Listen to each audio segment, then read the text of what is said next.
வணக்கம்ங்க. இன்னைக்கு ஒரு குட்டி விலாக் தான் பார்க்க போகிறேங்க. காலையிலேயே பார்த்தீங்க அப்படின்னா அரிசி உளுந்தெல்லாம் ஊற வச்சாச்சுங்க. சாயங்காலமாக ஆட்டி வைக்கலான்னு சொல்லி ராகி மாவு இட்லிக்கும் ஊற வச்சாச்சு.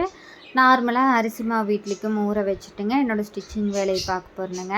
அதாவது எனக்கு எந்த வேலையுமே இல்லாதப்போ இந்த ஸ்டிச்சிங் வேலை வீட்டு வேலையெல்லாம் முடிச்சிருவேன். அப்புறம் ஹோம் சர்வீஸ் யாருமே எனக்கு கால் பண்ணல அப்படின்னா நான் ஸ்டிச்சிங் எடுத்துருவேன். ஏதாவது அர்ஜென்ட்டாக தைக்க வேண்டியது இருக்குது அப்படின்னாலுமே ஒரு நைட்டில் ஒரு நேரம் உட்காந்து நான் ஸ்டிச் பண்ணிக்குவேங்க. இது ஃபுல்லாகவே பார்த்திங்க அப்படின்னா நான் நைட்டி மெட்டீரியல் போட்டிருந்தேன் பார்த்தீங்களா, அந்த மாதிரி பேட்டர்ன் ஸ்டிச் பண்ணுறது தானுங்க. இது ஆல்ரெடி ஸ்டிச் பண்ணி உங்களுக்கு நான் போட்டு காமிச்சிருப்பேன். ஸோ மெட்டீரியல் எல்லாமே கட் பண்ணி எடுத்து வச்சிட்ருக்குறேங்க. அதோட எல்லாமே ஏன்னா ஒரே சைஸில் போட்டு கட் பண்ணியாச்சு. அப்புறம் சைடு பிடிக்கிறதா இருந்தால் மட்டும் பிடிச்சிக்கலாம் அப்படின்னு சொல்லிட்டு மோஸ்ட்லி வீட்டில் இருக்கும்போது நைட்டி போடுறதுக்கு இந்த மாதிரி ட்ரெஸ்ஸஸ் போட்டுக்கிறது எவ்வளவோ நல்லதுங்க. அதனால தான் நான் சரின்ட்டு இந்த பேட்டர்ன் ஸ்டிச் பண்ணலாம் அப்படின்னு சொல்லிட்டு பண்ணேங்க. இதையெல்லாம் எடுத்து வச்சு பண்ணதுக்கப்புறம் பார்த்திங்கன்னா அப்புறம் ஸ்டிச் பண்ணிவிட்டு அப்புறம் மாவாட்டுற வேலை இருந்ததுங்க. அப்புறம் சாயங்காலம் குட்டீஸ் வருவாங்க.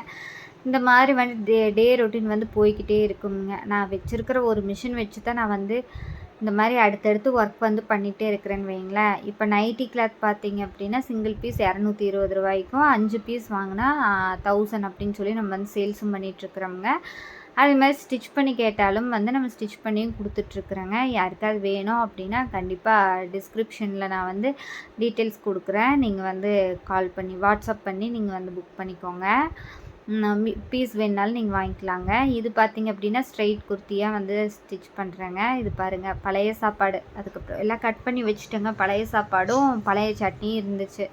அது 2 காம்பினேஷனே நல்லாயிருக்கும் பார்த்திங்களா, நல்லா சுண்டை வச்சு சாப்பிட்டு அடுத்த மிஷினில் உட்கார ஆரம்பித்தாச்சுங்க. ஆல்ரெடி நான் ஒரு ஸ்டிச் பண்ணியிருந்தேன். இங்கே குருவி நம்ம 2 வீட்லேயும் கூடு கட்டுங்க. அந்த நம்ம வேஸ்ட்டு துணி இருக்குமில்லங்க, அதை தூக்கிட்டு போய் அது கூட்டில் வச்சுருந்தது. அதைத்தான் பாட்டி எடுத்துக்கிட்டு இருந்தாங்க. அப்புறம் ஸ்டிச்சிங் வேலையை முடிச்சுட்டு பார்த்திங்கன்னா சாயங்காலம் ஒரு 3 மணி வாக்கில் ஆட்டலாம் அப்படின்னு சொல்லிட்டு மாவெல்லாம் எடுத்து வச்சு உட்காந்து ஆட்ட ஆரம்பித்தாச்சுங்க. என்ன பண்ணுறதுங்க, ஏதோ ஒன்று பண்ணி நம்ம நம்மளுடைய பொழப்பத்தானே ஓட்டித்தானே ஆகணும். நம்ம வயிற்றுக்கு பாடுபட்டு தானே ஆகணும் அப்படிங்கிற மாதிரி நான் இப்போ நம்ம டவுனுக்குள்ளே கடை இருந்ததுன்னு வைங்களேன், நம்மளுக்கு இப்போ ஒரு வேலை ரிலேட்டடாகவே நம்மளுக்கு வேலையெல்லாம் வருங்க. ஆனால் கடை இல்லை அப்படிங்கும்போது நம்மளுக்கு எப்படி இருக்குங்க, ஏதோ ஒன்று பண்ணி நம்ம வருமானம் நமக்கு என்ன வேணுமோ அதை நம்ம பண்ணிக்கணும். அதனால தான் இது எல்லாமே நான் இருக்கிற என்னோடய சின்ன இடத்துலையே நான் எல்லாமே பண்ணிகிட்ருக்கிறேன். Brownie business, stitching, parlour work, makeup வந்துச்சுன்னா மேக்கப்புக்கும் போயிட்டு ஆயில் வேணும்னு கேட்டாங்கன்னா ஆயிலும் ப்ரிப்பேர் பண்ணி கொடுக்குறவங்க, ஹேர் ஆயிலுமே என்ன ஒன்று இன்னும் பெரிய லெவலில் நம்மளுக்கு அதெல்லாம் பண்ணுறதுக்கு தெரியறது இல்லைங்க. எனக்கு இந்த சோஷியல் மீடியாவே ஏதோ ரொம்பலாம் ஹேண்டில் பண்ண தெரியாது.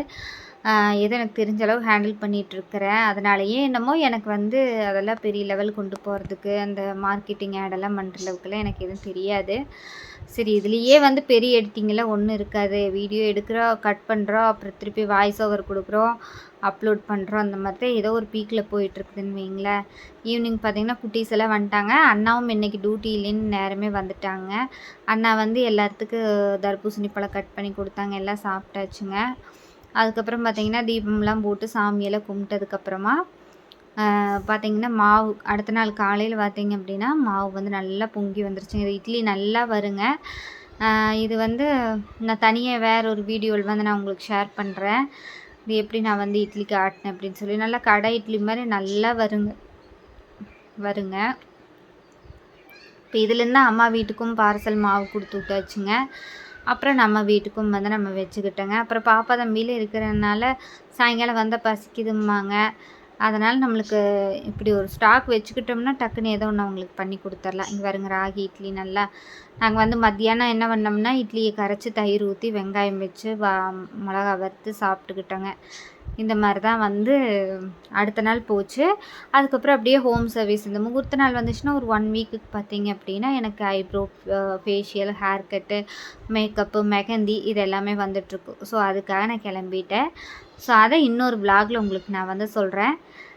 கண்டிப்பாக இந்த வீடியோ பிடிச்சிருக்கும். நீங்களும் ஏதோ ஒரு வேலை உங்களுக்கு எது நல்லா வருதோ அதை நல்லபடியாக பண்ணி நல்லா முன்னேற்றமாக நம்ம போகிறதுக்கான வழியை பாருங்கள். டைம் வேஸ்ட் பண்ணாதீங்க.